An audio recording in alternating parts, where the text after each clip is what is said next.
Hey guys, welcome again in my YouTube channel Mastery Point. So guys, let's start. Today our topic is present continuous tense.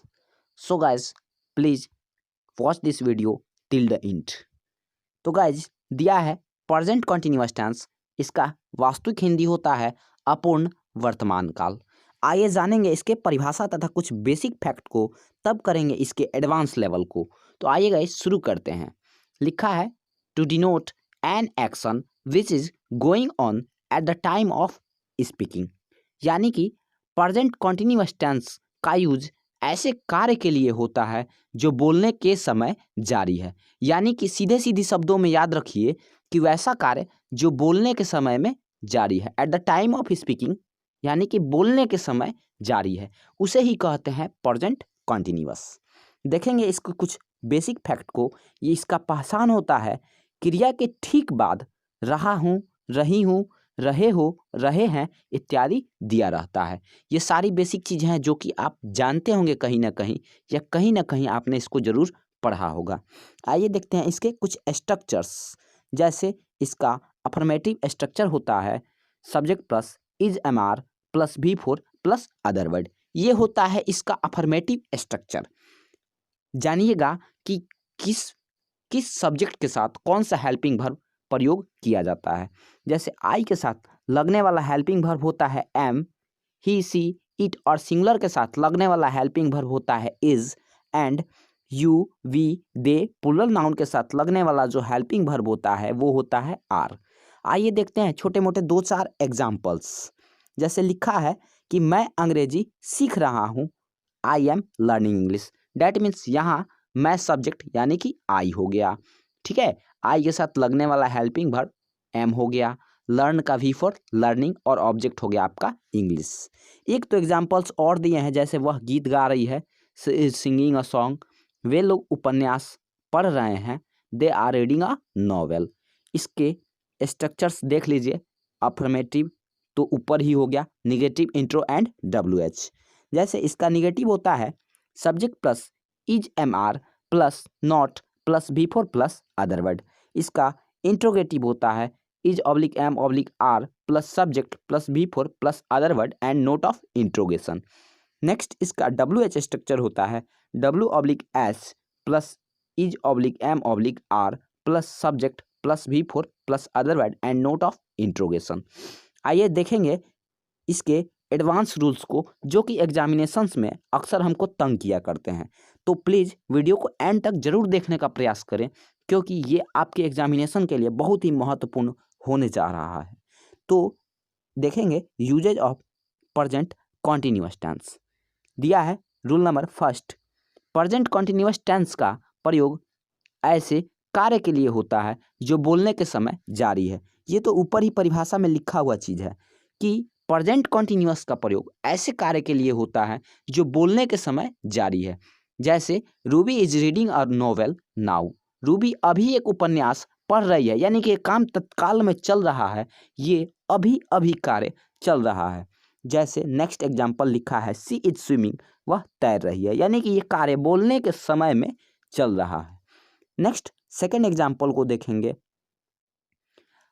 Second rule है present continuous tense का use ऐसे कार्य के होने के लिए किया जाता है जो कार्य तत्काल तो नहीं हो रहा है, लेकिन उस कार्य की प्रक्रिया जारी है। प्लीज इन सारे चीज़ों को समझने का प्रयास करिएगा कि प्रेजेंट कॉन्टिन्यूअस टेंस का यूज ऐसे कार्य के होने के लिए किया जाता है जो कार्य तत्काल तो नहीं हो रहा है, लेकिन उस कार्य की प्रक्रिया जारी है। जैसे एज ए एग्जाम्पल, वह एक फैक्ट्री चला रहा है, यानी कि ये कार्य तो तत्काल नहीं हो रहा है, लेकिन इसकी प्रक्रिया जारी है। जैसे he is running a factory. ठीक है, नेक्स्ट लिखा है सीता एक विद्यालय में पढ़ा रही है, Sita is teaching in a school. आइए देखते हैं इसके रूल नंबर 3 को। रूल नंबर 3 लिखा है प्रेजेंट कॉन्टिन्यूअस टेंस का यूज, ठीक है, भविष्य में होने वाले कार्य का बोध कराने के लिए किया जाता है। ऐसी स्थिति में एडवर्ब्स ऑफ टाइम का होना अनिवार्य है, इससे फ्यूचर टाइम का बोध होता है। ये बहुत ही ज़्यादा इम्पॉर्टेंट रूल है और एग्जामिनेशन का बहुत ही ज़्यादा जड़ है। देखेंगे, बातों को समझिएगा कि प्रेजेंट कॉन्टिन्यूअस टेंस का यूज भविष्य में होने वाले कार्य का बोध कराने के लिए किया जाता है। भविष्य में होने वाले कार्य का बोध कराने के लिए किया जाता है। ऐसी स्थिति में एडवर्ब्स ऑफ टाइम का होना अनिवार्य है। ठीक है, इससे फ्यूचर टाइम का बोध होता है। इससे फ्यूचर टाइम का बोध होता है। अब एडवर्ब्स ऑफ टाइम होते क्या हैं ये आप जानते भी होंगे या आपको नहीं मालूम है तो देख लीजिए। Tomorrow, next day, next month हो जाएगा। ठीक है, डे आफ्टर टुमारो, ये सारे के सारे क्या है भाई, तो एडवर्ब्स ऑफ टाइम है। काल करे सो आज कर, आज करे सो अब, पल में परलय होएगी, वीडियो लाइक करेगा कब।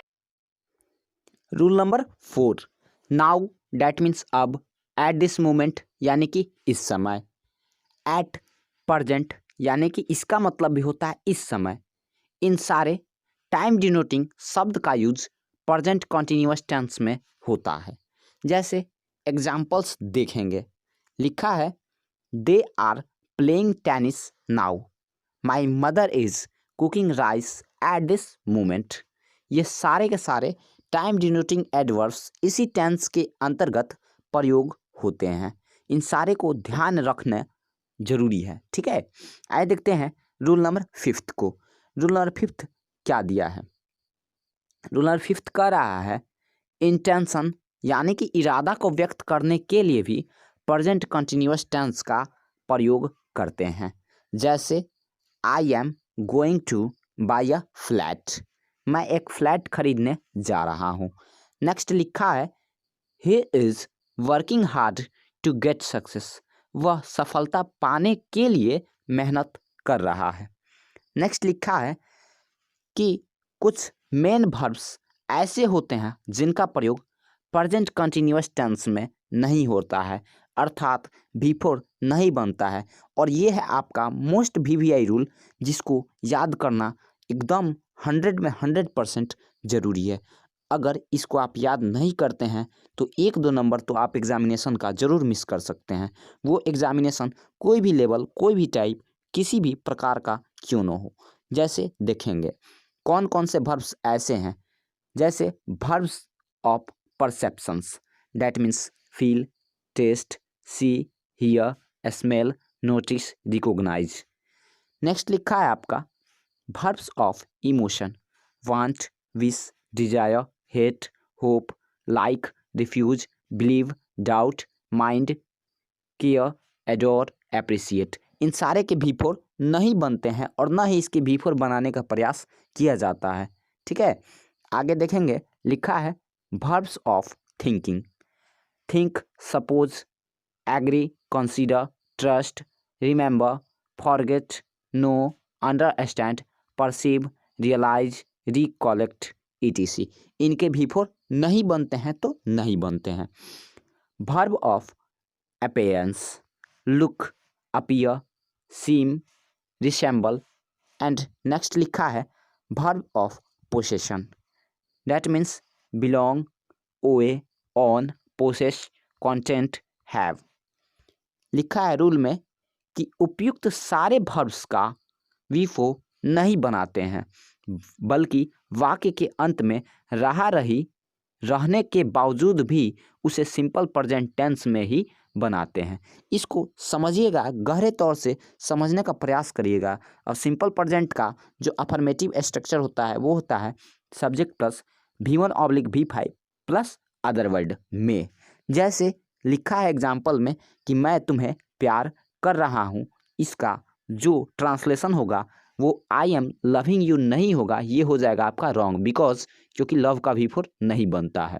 इसका बी ट्रांसलेशन होगा that means I love and you. Next दिया है वह जीना चाह रहा है, वह जीना चाह रहा है, सॉरी हूँ लिखा गया है बाय मिस्टेक, वह जीना चाह रहा है होगा। ठीक है, तो इसका जो ट्रांसलेशन होगा वो होगा he wants to live. Please इसको he is wanting to live न बनाए, ये सेंटेंस अपने आप में गलत हो जाएगा। आपका नेक्स्ट एग्जाम्पल दिया है कि मैं तुम पे विश्वास कर रहा हूँ।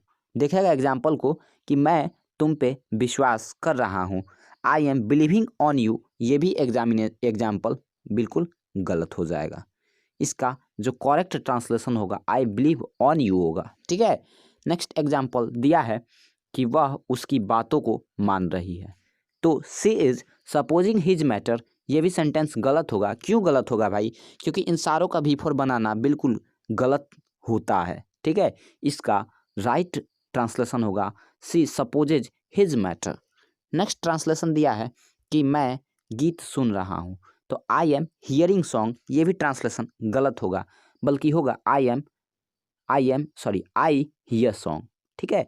तो आपको वीडियो कैसा लगा? अगर आपको वीडियो पसंद आया तो प्लीज़ इसको लाइक करें, शेयर करें, और चैनल पर नए हैं तो चैनल को सब्सक्राइब करें। बाकी बात आपकी मर्जी, एज यू लाइक इट, लेकिन वीडियो को एंड तक ज़रूर देखें। ठीक है। सो डेट्स ऑल गाइज, फिर मिलते हैं फिर नेक्स्ट वीडियो में नए टॉपिक और नए कंसेप्ट के साथ। तब तक के लिए bye bye, take care and have a nice day to all of you.